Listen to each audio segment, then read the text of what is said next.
పూర్తి వివరాలకు చదవండి రేపటి అక్షర శిల్పం దినపత్రికలో.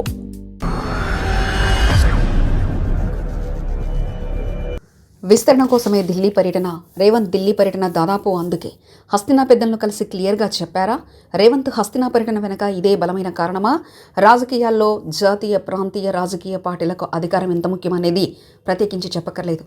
ఏ అధికార పార్టీ అయినా సరే దాదాపు తాము అధికారంలో ఉండాలని, ఎప్పటికీ పవర్ సీట్లో కూర్చొని ఉంటుందన్న భావన ఉంటుంది. అలాగే తమతో పాటు ఉన్నవారిని అధికారంలోకి ఉంచాలని భావిస్తూ ఉంటుంది. కానీ కొన్ని సందర్భాల్లో అది వీలు కాదు. అయితే కొన్ని సందర్భాల్లో మాత్రం అధికారాన్ని ఎల్లవెల్లలా కాపాడుకోవడానికి చేసే ప్రయత్నాలు సక్సెస్ అవుతుంటాయి. అలాంటి కోవికి చెందుతున్నారు రేవంత్ రెడ్డి.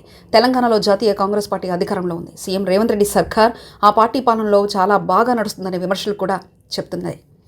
తెలంగాణలో సీఎం రేవంత్ రెడ్డి సర్కార్ 2 ఏళ్లు పూర్తి చేసుకున్న నేపథ్యంలో ప్రస్తుతం ఆ పార్టీకి ముందున్న ప్రత్యక్షమైన సవాల్ అధికారంలో ఉన్న మంత్రుల క్యాబినెట్ను విస్తరించడమే. వాస్తవానికి అంతా అనుకున్నట్లు తెలంగాణ సర్కార్ అంత ఈజీగా ఏమీ నడపడం లేదు. ముళ్ళుకు ముళ్ళు, అక్కడికక్కడ సవాలు ప్రత్యేకించి ఉంటూనే ఉన్నాయి. అయితే రేవంత్ రెడ్డి చాలా చురుగ్గా వ్యవహరిస్తారు కాబట్టి ఆయనకు తగిన వ్యూహాలు ఆయన దగ్గర ఉంటాయి.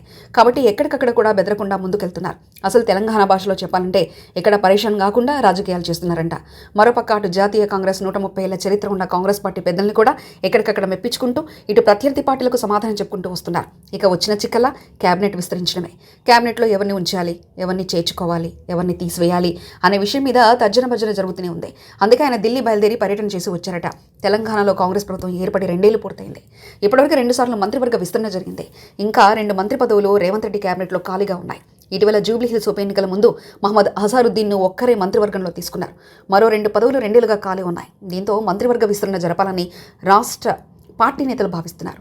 మరో 3 ఏళ్లు మాత్రమే సమయం ఉండడంతో మంత్రివర్గ విస్తరణ చేయకుండా నాంచడం భావ్యం కాదని అభిప్రాయం వ్యక్తమవుతుంది. ముఖ్యమంత్రి రేవంత్ రెడ్డి కూడా గత 2-3 రోజుల నుండి ఢిల్లీలోనే ఉండి పార్టీ పెద్దలను కలిసి మంత్రివర్గ విస్తరణపై చర్చించినట్లు సమాచారం. అయితే మంత్రివర్గ విస్తరణ చేయాలంటే ముందుగా మంత్రివర్గంలోనే కొంత ప్రక్షాళన చేయాలని రేవంత్ రెడ్డి భావిస్తున్నట్లు తెలియవచ్చింది. కొందరికి 2 ఏళ్ల పాటు మంత్రి పదవి అవకాశం ఇచ్చినందుకు మరికొందరికి అవకాశం ఇవ్వాలంటే మంత్రివర్గ ప్రక్షాళన చేయాలని ఆయన నిర్ణయం తీసుకున్నారని సమాచారం. కొందరిని మంత్రివర్గం నుంచి తప్పించి మరికొందరికి సామాజిక వర్గ ప్రాంతాలకు తగినట్లుగా మంత్రివర్గం ఏర్పాటు చేయాలని ముఖ్యమంత్రి భావిస్తున్నారు. హైకమాండ్ మాత్రం అందుకు అంగీకరించిందా లేదా అన్నది తెలియదు. రాకపోయినా పంచాయతీ ఎన్నికలు ముగిసిన తర్వాత మంత్రివర్గ విస్తరణ చేపడితేనే రానున్న ఎన్నికలకు తన టీం సిద్ధం చేసుకోవాలన్నది రేవంత్ ఆలోచనగా ఉంది. ఉన్న మంత్రివర్గంలో సభ్యులను అలాగే ఉంచి కేవలం ఖాళీగా ఉన్న మంత్రి పదవులను భర్తీ చేసినట్లయితే ఆశావాహుల్లో మరింత నిరాశ ఎదురవుతుందని రేవంత్ రెడ్డితో పాటు రాష్ట్ర కాంగ్రెస్ ముఖ్య నేతల అభిప్రాయం కూడా ఉంది.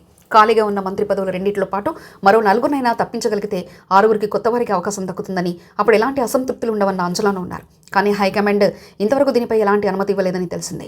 కేసీ వేణుగోపాల్తో చర్చించిన తర్వాత కూడా క్లారిటీ రానట్లే తెలిసింది. మరొకవైపు పంచాయతీ ఎన్నికల తర్వాత మాత్రం మంత్రివర్గ విస్తరణ ఉంటుందన్న ప్రచారం బలంగా వినిపిస్తుండటంతో ఆశావాహులు ఢిల్లీ బాట పట్టే అవకాశం ఉంది. మరి 3వ దశ పంచాయతీ ఎన్నికలు ఈ నెల 17వ తేదీన జరగనున్నాయి.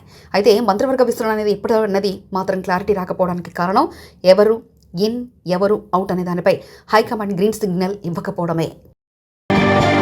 మరిన్ని కథనాల కోసం సబ్స్క్రైబ్ చేసుకోండి మీ అక్షర శిల్పం. పూర్తి వివరాలకు చదవండి రేపటి అక్షర శిల్పం దినపత్రికలో.